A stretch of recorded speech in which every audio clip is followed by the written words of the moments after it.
Hello, and welcome to your first course in physics. My name is Garrison Turner, and I will be your instructor/guide for this semester.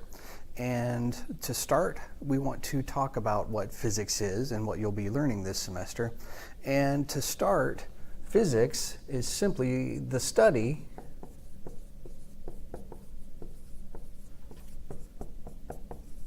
of the material world.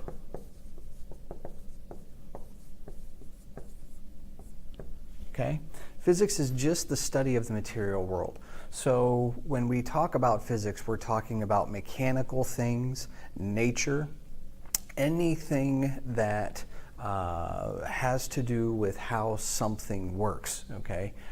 We can talk about that in terms of physics. Now, in a little bit more general sense, okay, physics is just one branch of science, right? Physics is just one branch of science, and so we also want to have a working definition of what science is. What is science? What is the scientific method?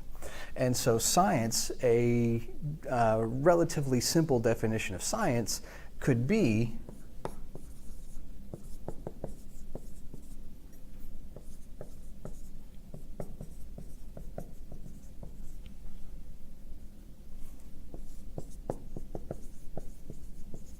the rigorous testing of ideas, okay? So science simply takes ideas, concepts, and then we test those concepts against what actually happens with experiment, okay? So science being the rigorous testing of ideas, physics is the study of the natural world.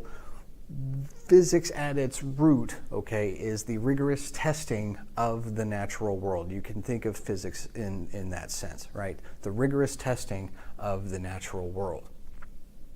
Now, what makes an idea scientific? Okay, that is one of the basic questions that we have to answer at the beginning of any science course. What is the basis of a scientific idea?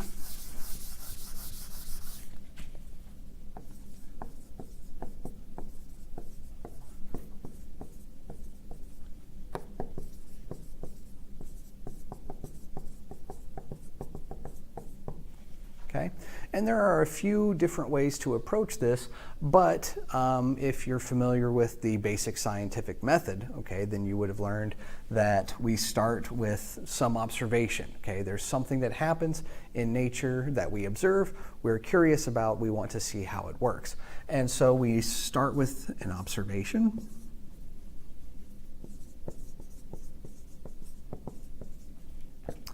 We then come up with a guess as to why that phenomenon that we were observing happens, and that's called the hypothesis. Okay? And then we test that hypothesis. Okay, so we test the hypothesis. We try to come up with a valid test that will then tell us something about whether or not our hypothesis explains our observation. And after several tests, okay, our hypothesis will have to do one of a few things. If the tests are positive, if our hypothesis seems to be correct, then we may move the hypothesis to the concept of a theory, all right? If the hypothesis needs to be rejected, if the tests do not bear out the hypothesis, then we would reject the hypothesis, right? And we would have to start from scratch. We'd have to come up with another guess, right? And this is where some people get confused, all right? So let's say we have a hypothesis, we've tested it thoroughly as we can, for example, and we want to move the hypothesis to the status of theory. Okay. Now this is a little bit more complicated in practice than just doing something in the lab. A few tests go our way and we move the idea to a theory. All right. In truth, the theory, okay, a theory in science is the most rigorously tested of an idea. Okay, so once we move an idea to the classification of theory, that means we have tested as thoroughly as possible the idea, and that theory or that idea has passed all of those tests, right? On top of that, there's another thing that a theory must do, and that is it must make further predictions. So what can my theory then expand upon beyond my original observation that it might also then make some other explanations, okay? So a theory is an idea that has been tested and it must make predictions. Okay? So when we say that an idea is a theory, what we're saying is that it has been tested as thoroughly as possible and that it is also able to make predictions, right? Now, at this point you may be wondering, now what's the difference between a theory and a law? Right? We often hear about natural law, nature working according to laws, so on and so forth. So what is the difference between theory or a law? Okay. One more thing I should mention about a theory is that the theory is the highest platform or highest plateau that an idea can obtain in science. Once an idea has obtained the status of theory, then that is really as good as an idea gets, okay? And that's because of the difference between theory and law. Some people believe that once we move from hypothesis to theory, once that theory has been so thoroughly tested, we then move it to law, and that's generally not the case, okay? So one way that we can think of a law is a statement that explains a phenomenon, or maybe I shouldn't put it that way. A law is a statement that we always observe to be true, but it does not actually give the background explanation, okay? So a law is a statement that is always true, a true statement. Okay? And an example of a law would be Newton's first law: an object at rest tends to stay at rest, and an object in motion tends to stay in motion. Okay?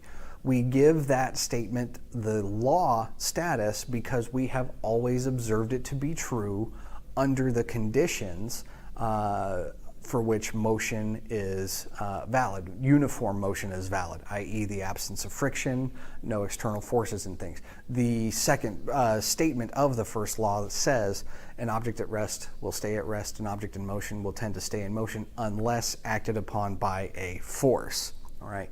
So we have tested that idea as thoroughly as we can, and we've never found it to be false. So a law is simply a true statement. The theory, on the other hand, is the explanation of an idea. Okay, it explains something.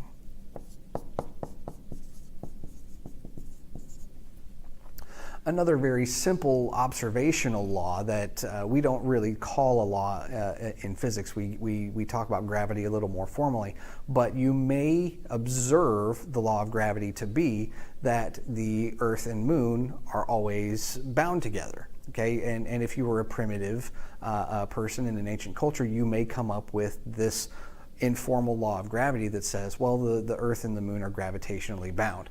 That would be a statement with no explanatory power, right? But the theory of gravity explains why the Earth and the Moon are gravitationally bound together, okay?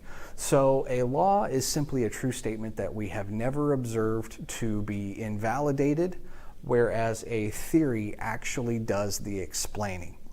Now, that is not to say that just because an idea reaches theory, it cannot be disproven. It simply means that it's the best explanation we have at the current time. So another way that you can define a theory is that a theory is the collective body of knowledge about an idea. Okay? Another way to explain a theory is that it's the best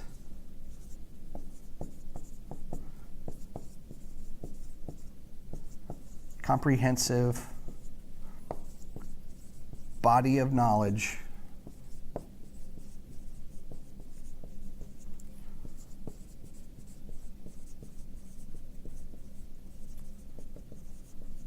surrounding an idea. Okay, and that's really what we want to get at within the terms of this course. Okay, this course we are going to look at several different things: Newton's laws, energy, momentum, rotational motion, thermodynamics, and oscillatory motion, and all of them are based on the theory of Newtonian mechanics. Okay, essentially the statement F equals ma is true. All right, and we'll see what that means here in just a few chapters. But for the moment, okay, what we want to impress upon you is that the idea of a theory is the highest idea that a concept can obtain in the realm of science. So when we talk about the theory of gravity, right, it is still a theory, but that means that it is the most robust type of idea that we can have. Also, the same thing with evolution. Okay, evolution is the most robust and most thoroughly tested idea in the biological sciences that talks about how life can be traced on Earth. Okay, now one piece of disclaimer here: evolution does not say how life started. It only says that once it did, what was the path that life took to go from its initial form to the diversity that we have now. Okay, so I want to make that very clear. And with that, we will leave you with that introduction, and in the next video we will talk about units and conversions. Thanks, bye.